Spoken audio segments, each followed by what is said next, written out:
এখন আমরা দেখব উপপাদ্য 1, যেখানে বলা হচ্ছে দুইটি সমান্তরাল সরলরেখাকে যদি একটি সরলরেখা ছেদ করে তবে একান্তর কোণ জোড়া সমান হবে। একান্তর কোণ জোড়া সমান, তাহলে আমরা বইয়ের ছবির অনুরূপে একটি ছবি আঁকি। সেটি হচ্ছে, ধরেই দুইটি সরলরেখা এ বি এবং সি ডি এরা পরস্পর সমান্তরাল। এদেরকে অপর যে কোনো একটি রেখা পি কিউ এদেরকে ছেদ করলো। তাহলে এই সরল রেখাটি এ বিকে ছেদ করছে ই বিন্দুতে এবং সিডিকে ছেদ করছে এফ বিন্দুতে। তাহলে প্রমাণ করতে হবে যে একান্তর কোণ জোড়া সমান। এখানে বেশ কয়েক জোড়া একান্তর কোণ আছে, আমরা যে কোনো এক জোড়া একান্তর কোণ এর জন্য প্রমাণের জন্য বেছে নিব। আমরা বেছে নিই যে এই কোণ এবং এর একান্তর কোণ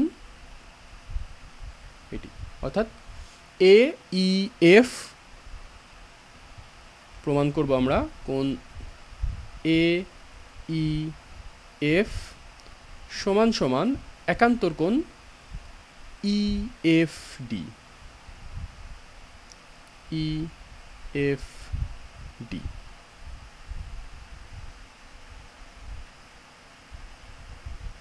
ইএফডি আমরা এই দুইটি কোণ একান্তর কোণ সমান সেটা প্রমাণ করব। তাহলে প্রমাণের জন্য আমাদের এর আগে আমরা সমান্তরাল সরলরেখাদ্বয়ের বেশ কিছু নিয়ম দেখে এসেছি। সেটি হচ্ছে, যদি দুইটি সমান্তরাল সরলরেখাকে কোনো একটি রেখা ছেদ করে তাহলে অনুরূপ কোণ দুইটি সমান। আমরা আগে ধরে নিয়েছিলাম সংজ্ঞানুসারে একান্তর কোণগুলো সমান, বাট সেটা আমরা ধরবো না। এখন আমরা ধরবো কেবল অনুরূপ কোণগুলো সমান এবং আমরা প্রমাণ করব যে একান্তর কোণগুলো সমান। তাহলে আমরা জানি অনুরূপ কোণগুলো সমান। তাহলে সেইটা প্রমাণের সাপেক্ষে আমরা দুইটি ধাপে করব। যদি প্রমাণের ধাপগুলো একটু বলে দিই, আমরা প্রথমেই প্রমাণ করব দুইটি অনুরূপ কোণ, এবং যদি আমরা এই কোণটি নিই, আমরা জানি এই কোণ এবং এই কোণ পরস্পর সমান, কারণ দুইটি অনুরূপ কোণ। আবার আরেকটি নিয়ম আছে, সেটা হচ্ছে বিপ্রতীপ কোণ। বিপ্রতীপ কোণ হচ্ছে, যদি দুইটি রেখা পরস্পর ছেদ করে তাহলে বিপরীত যে দুইটি কোণ তারা হচ্ছে বিপ্রতীপ কোণ। এই দুইটি বিপ্রতীপ কোণ বা এই দুইটি পরস্পর বিপ্রতীপ কোণ। বিপ্রতীপ কোণ দ্বয় পরস্পর সবসময় সমান, অর্থাৎ এই কোণ সমান এই কোণ, আবার এই কোণ সমান এই কোণ। তাহলে বিপ্রতীপ কোণের নিয়ম অনুসারে আমরা বলতে পারি আমাদের এই যে কোণ, এই কোণ সমান এই কোণ। আবার বলে দিতে পারছি আমরা অনুরূপ কোণের নিয়ম অনুসারে এই কোণ সমান এই কোণ। তাহলে অবশেষে আমরা বলে দিতে পারবো আমাদের এই কোণ সমান এই কোণ, যেটা আসলে আমাদের প্রমাণের মূল লক্ষ্য। তাহলে দুইটা নিয়ম আমরা কাজে লাগাবো।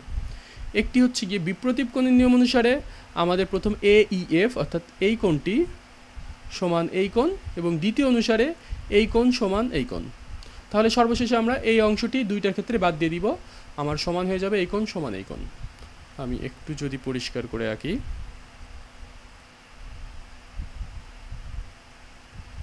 ওকে।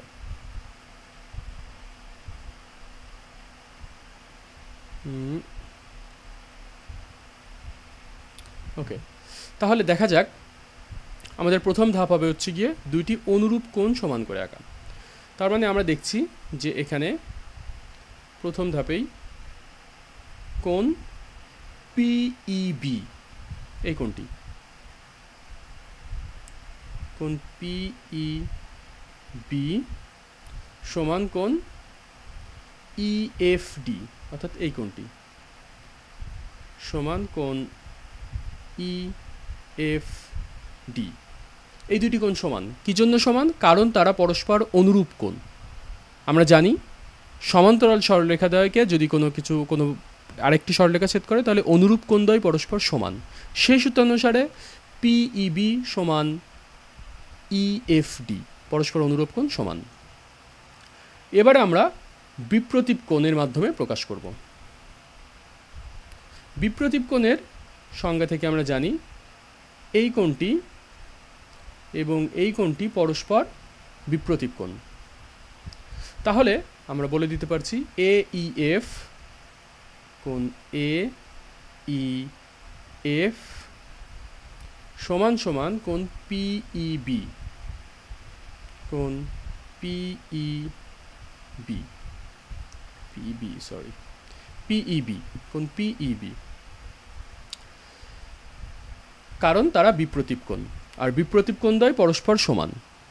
সুতরাং এই দুইটি নিয়ম থেকে আমরা অবশেষে বলতে পারছি, এখানে যদি দেখি PEB সমান EFD আবার PEB সমান AEF, তাহলে এই কোণটি আমাদের EFD এবং AEF দুইটাই PEB এর সমান। তাহলে দুই পাশ থেকে যদি আমরা এটিও PEB এর সমান এটিও PEB এর সমান, সুতরাং এই দুইটি কোণ পরস্পর সমান। অতএব কোণ AEF সমান কোণ EFD, অর্থাৎ যেহেতু আমাদের এই কোণটি এইটির সমান আবার এই কোণটিও এইটির সমান, সুতরাং এরা নিজেরা পরস্পর সমান। সুতরাং AEF is equal to EFD, but AEF এবং EFD পরস্পর একান্তর কোণ। সুতরাং আমরা বলে দিতে পারছি যে যদি AB এবং CD সমান্তরাল রেখা হয়, অর্থাৎ দুইটি সমান্তরাল রেখা হয়, তাহলে একান্তর কোণগুলা পরস্পর সমান হবে। অর্থাৎ এটি আমাদের প্রমাণের লক্ষ্য ছিল, এটি আমরা এখানে প্রমাণ করে দিলাম। এবারে আমরা দেখব নতুন একটি নিয়ম, যেটা কাজ আকারে দেওয়া আছে। প্রমাণ করো যে দুইটি সমান্তরাল সরলরেখার একটি ছেদক দ্বারা উৎপন্ন ছেদকের একই পাশের অন্তস্থ কোণ দুইটি পরস্পর সমান। আমরা প্রথমে দুইটি সমান্তরাল সরলরেখা আঁকি, ABCD, তাদেরকে যে কোনো একটি রেখা ছেদ করলো PQ, যথারীতি আমরা বলছি এটি E বিন্দুতে ছেদ করেছে, এটা F বিন্দুতে ছেদ করেছে CD রেখাকে। তাহলে ছেদকের একই পাশের, ধরলাম ছেদকের বাম পাশের অন্তস্থ কোণ দ্বয়, ছেদকের বাম পাশের অন্তস্থ কোণ একটি হচ্ছে এটি আর একটি হচ্ছে এটি, কোণ দ্বয় পরস্পর সমান। এই কোণ দুইটা কি দেখে মনে হচ্ছে তারা পরস্পর সমান? এটি অনেক ছোট, এটি অনেক বড়। আসলে এটি হচ্ছে গিয়ে প্রবলেমটা সম্ভবত তাড়াহুড়া করার ফলে ভুল তুলে দেওয়া আছে। পরস্পর সম্পূরক, অর্থাৎ এই দুইয়ের যোগফল হচ্ছে গিয়ে 180 ডিগ্রি বা দুই সমকোণ। সুতরাং সমস্যাটা একটু ভিন্ন।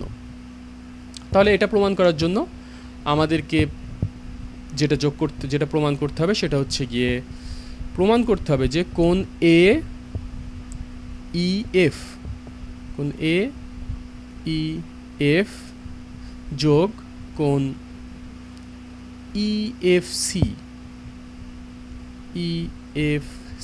অর্থাৎ এই কোণটি এবং এই কোণটি দুইটা যদি যোগ করি তাহলে হবে হচ্ছে কি 180 ডিগ্রি বা দুই সমকোণ,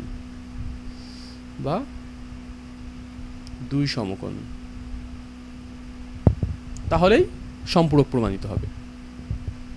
তাহলে এইটিও আমরা দুইভাবে করব। একটি হচ্ছে গিয়ে আমরা এই কোণটি নিই এবং এই কোণের সংশ্লিষ্ট আরেকটি কোণ নিয়ে প্রথমে কাজ করি। আমরা বলতে পারছি যদি এই কোণ এবং এই কোণ নেওয়া হয় তাহলে সব মিলায়ে আসে হচ্ছে গিয়ে পুরা এই কোণটা। একটি সরল কোণ, অর্থাৎ পুরো একটি সরল কোণ আসে। সরল কোণের মান হচ্ছে 180 ডিগ্রি, অর্থাৎ পুরা এতটুকুর মান হচ্ছে 180 ডিগ্রি। তাহলে আমরা বলতে পারছি প্রথমে কোণ আমাদের EFC, যেটা আমাদের এই কোণ EFC যোগ কোণ এই কোণটি যোগ কোণ EFB, অর্থাৎ এই কোণটি EFC এবং EFB এদের সমষ্টি হচ্ছে গিয়ে, এটি আমাদের প্রমাণ করতে হবে এই জিনিসটি।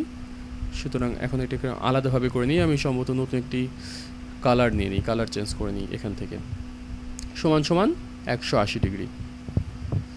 এখন আবার আমরা জানি এই কোণটি নিয়ে আসলে আমার কোনো উদ্দেশ্য নেই, এই কোণটিকে আসলে আমি রিপ্লেস করে দিব। আমরা জানি এই কোণ সমান এই কোণ, কারণ তারা পরস্পর একান্তর কোণ।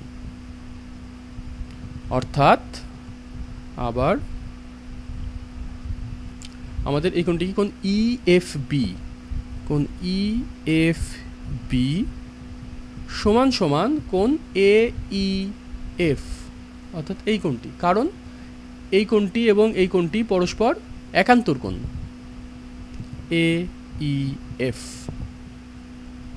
তাহলে এইখানে আমরা এইটির মান যদি বসিয়ে দিই, এটির মান কি এত, এই মানটা যদি এখানে বসিয়ে দিই, তাহলে আমরা এখানে পাচ্ছি কোণ ইএফসি এখান থেকে যোগ এখানে আমরা ইএফবি এর মান বসিয়ে দিব, ইএফবি এর মান বসিয়ে দিব এইএফ যোগ এইএফ সমান সমান 180 ডিগ্রি।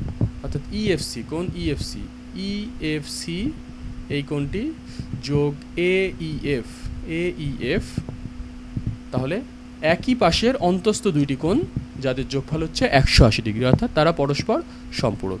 এভাবে আমরা যদি চাই তাহলে অপর দুইটি কোণ, সেই দুইটির ক্ষেত্রেও অপর পাশের দুইটি কোণ, এই দুইটি ক্ষেত্রেও আমরা যোগ করে দিতে পারি যে এরাও, এদের সমষ্টিও 180 ডিগ্রি, অর্থাৎ এরাও সম্পূরক। বাট একটি দেখালেই চলবে। সুতরাং আমাদের যেটি প্রমাণের উদ্দেশ্য ছিল এখানে সেটি প্রমাণিত হলো।